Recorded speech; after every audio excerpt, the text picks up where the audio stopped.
La Procura della Repubblica ha chiuso le indagini nei confronti di 16 avvocati del Foro di Catanzaro indagati per i reati di truffa e falso. Gli avvocati, tutti civilisti della zona di Soverato, falsificavano i mandati per cause di risarcimento danni nei confronti dell'Enel per poi incassare le parcelle della società per l'energia elettrica. La gran parte dei mandati erano intestati a persone decedute o inesistenti e le cause civili si svolgevano dinanzi ai giudici di pace di Badolato e Chiaravalle. 70 clandestini, tra i quali anche una partoriente, che erano a bordo di un catamarano in avaria, sono stati soccorsi dalla Guardia Costiera al largo di Roccella Ionica. Altri 29 immigrati di nazionalità egiziana sono sbarcati invece sulla costa ionica cosentina nel comune di Cariati, in località San Leo. Immediato il soccorso.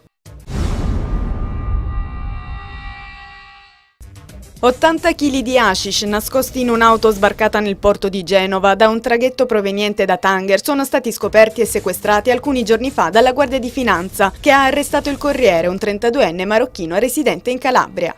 I panetti di hashish sono stati trovati nelle plastiche interne del cruscotto, nelle imbottiture dei sedili, nel paraurti posteriore e anche dentro al serbatoio.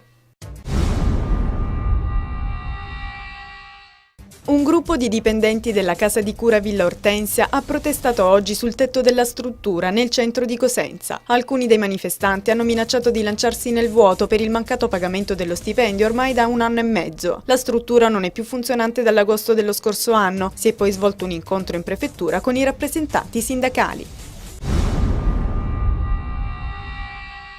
Un'assemblea del personale della giunta regionale SITIN è stato promosso ieri alle 11 presso il Dipartimento del Personale dalla FP CISL Calabria a sostegno della piattaforma rivendicativa. In particolare i manifestanti chiedono il rispetto della dignità dei lavoratori regionali, ma subito a seguire un nuovo piano occupazionale.